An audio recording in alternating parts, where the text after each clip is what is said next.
नमस्कार, मैं हूं अंकुर और आप देख रहे हैं सत्य हिंदी का सुबह 11 बजे का न्यूज बुलेटिन। क्या परीक्षा हॉल के अंदर भी अब सवालों की सुरक्षा नहीं बची? ओडिशा की मेडिकल पीजी परीक्षा के दौरान प्रश्न पत्र की तस्वीर व्हाट्सएप पर कैसे पहुंच गई? क्या ये सिर्फ लापरवाही थी या सुरक्षा में बड़ी चूक? इसके बाद बात करेंगे E20 पेट्रोल की, जिस पर सरकार ने पहली बार माइलेज घटने की बात मानी है। सुप्रीम कोर्ट ने चुनाव आयुक्तों की नियुक्ति पर अहम सवाल उठाए हैं। राहुल गांधी पर विशेषाधिकार नोटिस भी आया है। जंतर मंतर से लेकर शेख हसीना तक बुलेटिन में जानेंगे हर बड़ी खबर, लेकिन उससे पहले सत्य हिंदी के ऐप को लेकर एक सूचना भी। अब आपको हमारी खबरें देखने के लिए कहीं और जाने की जरूरत नहीं है। आप आज ही सत्य हिंदी ऐप को अपने फोन में डाउनलोड कर लें। इस ऐप पर आप हमारा हर न्यूज बुलेटिन बहुत आसानी से देख सकते हैं और यूट्यूब के हमारे सारे खास शो भी आपको यहीं मिल जाएंगे। इसके साथ ही हमारी वेबसाइट की सारी खबरें भी इस ऐप पर मौजूद हैं। यानी अब सब कुछ बस आपके एक क्लिक पर उपलब्ध है। तो अभी ऐप स्टोर पर जाएं या डिस्क्रिप्शन में दिए गए लिंक पर क्लिक करें और सत्य हिंदी ऐप डाउनलोड करें। अब जानते हैं बुलेटिन की 5 बड़ी खबरें। ओडिशा में मेडिकल पीजी पेपर लीक का मामला, व्हाट्सएप पर पहुंचा प्रश्न पत्र तस्वीर। राहुल गांधी के खिलाफ विशेषाधिकार हनन नोटिस, अनुराग ठाकुर ने कार्रवाई की मांग उठाई। अभिजीत दीपके ने छात्रों पर कार्रवाई को लेकर अमित शाह के इस्तीफे की मांग दोहराई। सरकार ने माना E20 पेट्रोल से पुराने वाहनों का माइलेज 2 से 6% घट सकता। सुप्रीम कोर्ट ने पूछा, चुनाव आयुक्त चयन में निष्पक्षता दिखना भी जरूरी नहीं क्या? अब शुरुआत करते हैं ओडिशा में परीक्षा के दौरान कथित पेपर लीक की खबर। ओडिशा मेडिकल पीजी परीक्षा में बड़ा विवाद सामने आया। परीक्षा के दौरान प्रश्न पत्र की तस्वीर सोशल मीडिया पर पहुंच गई। ये मामला 27 जुलाई की परीक्षा का बताया जा रहा है। जनरल सर्जरी का दूसरा पेपर चल रहा था। इसी दौरान व्हाट्सएप ग्रुप में तस्वीरें शेयर होने का आरोप लगा। कुछ नंबरों में से जवाब भेजने की भी बात सामने आई। मामले की जानकारी एक छात्र ने अधिकारियों को दी। छात्र ने बताया तस्वीर उसे व्हाट्सएप ग्रुप में मिली थी। यह ग्रुप एक मेडिकल कॉलेज के छात्र ने बनाया था। मामला सामने आता ही विश्वविद्यालय हरकत में आया। कुलपति ने सभी मेडिकल कॉलेजों की बैठक बुलाई। बाकी परीक्षाओं में सुरक्षा बढ़ाने के निर्देश दिए गए। कॉलेज प्रशासन ने इसे पेपर लीक नहीं माना। उन्होंने कहा कि पेपर परीक्षा शुरू होने के बाद बाहर आया। अगर पहले बाहर आता तभी उसे पेपर लीक कहते। तब अब जांच हो रही है कि तस्वीर किसने खींची। ये भी पता लगाया जा रहा है कि कौन सा उपकरण इस्तेमाल हुआ। परीक्षा हॉल में मोबाइल पहले से प्रतिबंधित है, फिर भी तस्वीर बाहर कैसे पहुंची? यही सबसे बड़ा सवाल है। जांच पूरी होने के बाद आगे की कार्रवाई तय होगी। लोकसभा में राहुल गांधी के बयान पर बीजेपी ने विशेषाधिकार हनन का नोटिस दिया है। बीजेपी सांसद अनुराग ठाकुर ने उनके खिलाफ नोटिस दिया। ये नोटिस विशेषाधिकार हनन और सदन की अपमानना का है। नोटिस लोकसभा अध्यक्ष ओम बिरला को सौंपा गया। अनुराग ठाकुर ने राहुल गांधी पर गंभीर आरोप लगाए। उन्होंने कहा कि राहुल ने अमित शाह पर बेबुनियाद आरोप लगाए। उन्होंने आरोप लगाया कि भाषा भी संसदीय मर्यादा के खिलाफ थी। बीजेपी ने मामले की जांच की मांग की। साथ ही विशेषाधिकार समिति को मामला भेजने की अपील की। अनुराग ठाकुर ने बिना शर्त माफी की भी मांग की। ये विवाद बुधवार को लोकसभा बहस से जुड़ा हुआ है। तब एंटी पेपर लीक बिल पर चर्चा हो रही थी। राहुल गांधी ने छात्र आंदोलन का मुद्दा उठाया। उन्होंने अमित शाह पर भी निशाना साधा था। सत्ता पक्ष ने उनके आरोपों का जोरदार विरोध किया। हंगामे के बीच राहुल गांधी अपना भाषण पूरा नहीं कर सके। उनके भाषण का बड़ा हिस्सा रिकॉर्ड से हटा दिया गया। लोकसभा अध्यक्ष ने भी सबूत देने को कहा था। अब फैसला स्पीकर ओम बिरला को करना है। स्पीकर चाहें तो मामला समिति को भेज सकते हैं। अभिजीत दीपके ने छात्रों पर कार्रवाई के लिए अमित शाह को जिम्मेदार ठहराया है। उन्होंने अमित शाह के इस्तीफे की मांग दोहराई। दीपके ने कहा कि 20 जुलाई की कार्रवाई गलत थी। उनका दावा है कि छात्रों पर बल प्रयोग का आदेश ऊपर से आया। दीपके ने कहा ये आदेश अमित शाह ने दिया होगा। दीपके ने राहुल गांधी की मांग का समर्थन भी किया। उन्होंने कहा कि अमित शाह को जिम्मेदारी लेनी चाहिए। दीपके ने लोकतंत्र पर भी चिंता जताई। उन्होंने कहा कि देश में लोकतांत्रिक संस्थाएं कमजोर हो रही हैं। उन्होंने केंद्रीय एजेंसियों पर भी सवाल उठाए। दीपके ने आरोप लगाया कि एजेंसियों पर का राजनीतिक इस्तेमाल हुआ। उन्होंने न्यायपालिका पर भी सवाल खड़े किए। दीपके ने कहा कि लोकतंत्र बचाने के लिए लोगों को साथ आना होगा। जंतर मंतर की रील के बाद छात्रा को लगातार धमकियां मिल रही हैं। 23 साल की श्रद्धा सिंह MSc की छात्रा हैं। उन्होंने बताया कि उनके इंस्टाग्राम पर लाखों फॉलोअर्स हैं। 25 जुलाई को उन्होंने 7 सेकंड की एक रील पोस्ट की। रील जंतर मंतर प्रदर्शन खत्म होने के तुरंत बाद डाली गई। वीडियो में पीछे रैपिड एक्शन फोर्स के जवान दिखाई दे रहे थे। रील पर एक विज्ञापन का जिंगल लगाया गया था। श्रद्धा का कहना है कि वीडियो सिर्फ मनोरंजन के लिए बनाया गया। उन्होंने बताया कि 1 घंटे में वीडियो 10 लाख से ज्यादा बार देखा गया। इसके बाद वीडियो तेजी से दूसरे पेजों पर शेयर होने लगा। कुछ सोशल मीडिया अकाउंट्स ने उस पर सेना का अपमान करने का आरोप लगाया। विवाद बढ़ते ही श्रद्धा ने रील हटा दी।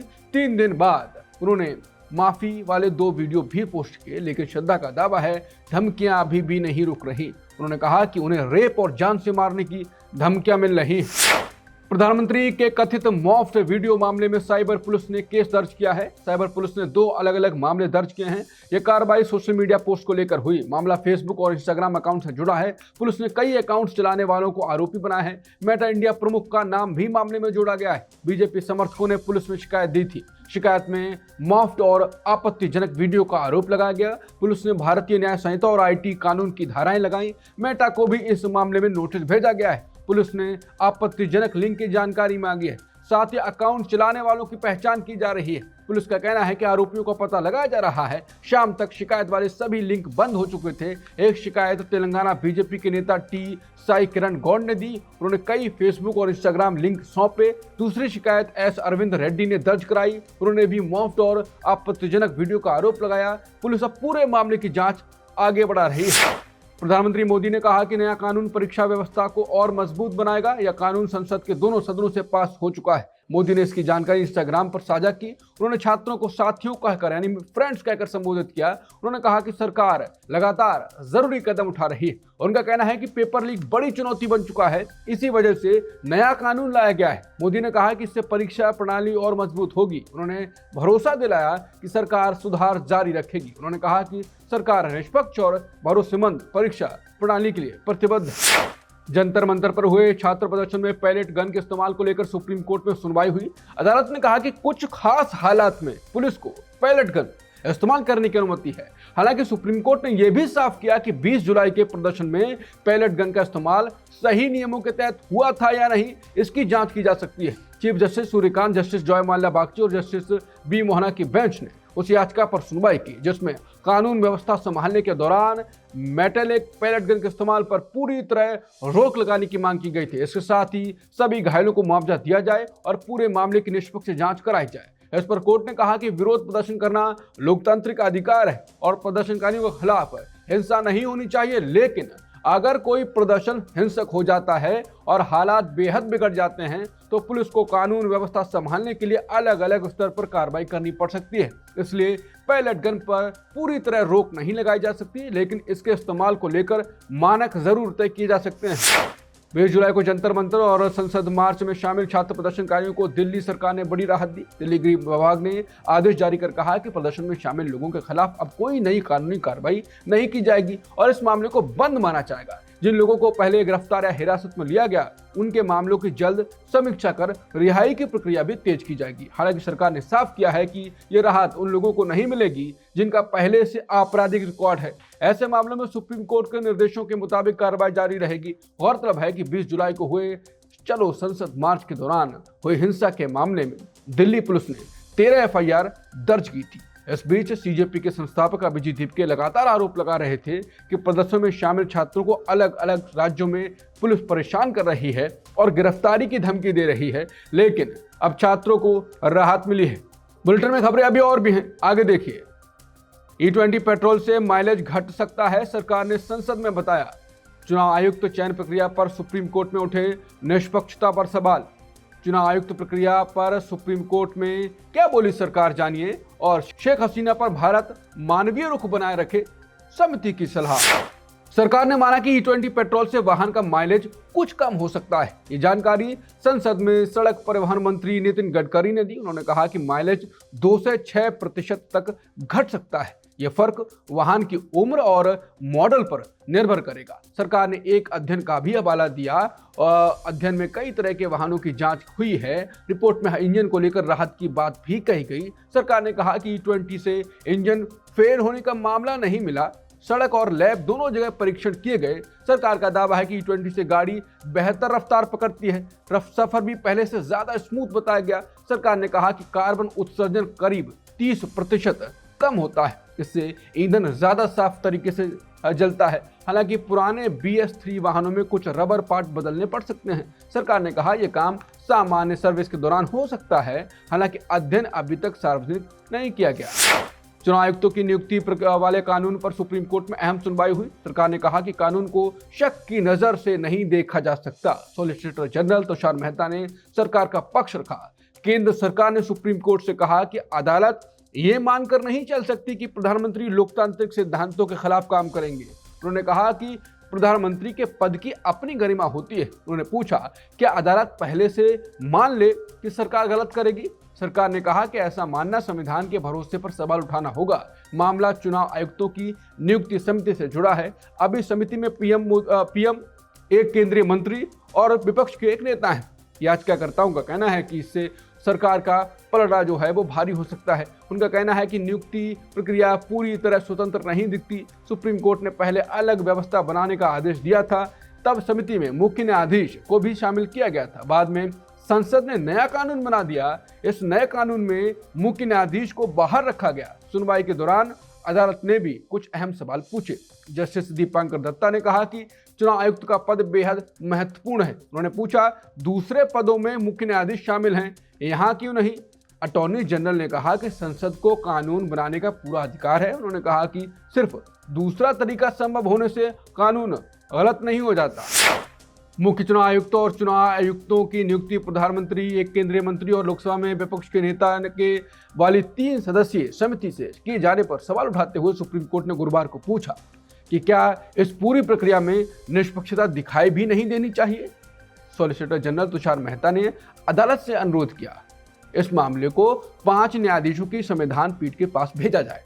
उनका कहना था कि इसमें संविधान से जुड़े महत्वपूर्ण सवाल हैं। उन्होंने कहा यह भी देखा जाना चाहिए कि सिर्फ एक ही संस्था की स्वतंत्रता की बात क्यों हो रही है और बाकी संवैधानिक संस्थाओं पर भरोसा क्यों नहीं किया जा रहा। पीठ ने इस अनुरोध पर अपना फैसला सुरक्षित रख लिया। मेहता ने कहा इस समिति में किस मंत्री को रखा जाए ये प्रधानमंत्री का फैसला होता है। वो चाहें तो गृह मंत्री को चुने, पशुपालन मंत्री को चुने, मत्स्य पालन मंत्री को चुने या बिना विभाग वाले मंत्री को चुने। अगर अदालत सिर्फ इसलिए सवाल उठाती है कि समिति में सरकार के 2 मेंबर हैं और विपक्ष का 1 मेंबर है, तो इससे संदेश जाएगा कि अदालत को इस व्यवस्था पर भरोसा नहीं है। इस पर जस्टिस दत्ता ने कहा यह भरोसे की कमी का मामला नहीं है। चुनाव आयुक्त एक स्वतंत्र व्यक्ति होना चाहिए। सवाल यह है उसका चयन कौन कर रहा है। हम जानते हैं कि अनुच्छेद 324 के तहत बने कानून के अनुसार समिति उसका चयन कर रही है, लेकिन क्या उस समिति में ऐसे लोग नहीं होने चाहिए जिनसे निष्पक्षता दिखाई भी दे। हम ये नहीं कह रहे कि इस समिति में निष्पक्षता नहीं है। जैसा कहा जाता है कि न्याय सिर्फ होना ही नहीं चाहिए बल्कि होता हुआ दिखाई भी देना चाहिए। उन्होंने कहा कि हमारा सवाल उसी दूसरे पहलू से जुड़ा है। संसदीय समिति ने शेख हसीना पर भारत से मानवीय रुख बनाए रखने को कहा। समिति ने कहा कि भारत मानवीय रुख बनाए रखे। मामला बांग्लादेश के प्रत्यर्पण अनुरोध से जुड़ा है। समिति की अध्यक्षता शशि थरूर कर रहे हैं। विदेश मंत्रालय ने भी समिति को जानकारी दी। मंत्रालय ने कहा अनुरोध पर कानूनी प्रक्रिया चल रही है। सभी नियमों के अनुसार मामले की जांच हो रही है। समिति ने भारत की मानवीय परंपरा का भी जिक्र किया। समिति ने कहा कि उसी आधार पर शेख हसीना भारत में हैं।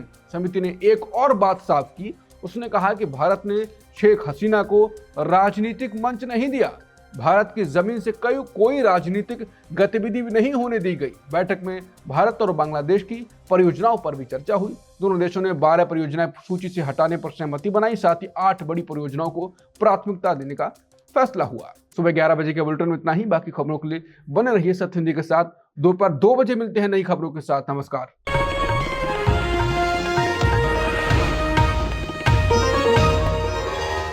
Copyright disclaimer under Section 107 of the Copyright Act 1976. Allowance is made for fair use for purposes such as criticism, comment, news reporting, scholarship, and research. Fair use is a use permitted by copyright statute that might otherwise be infringing.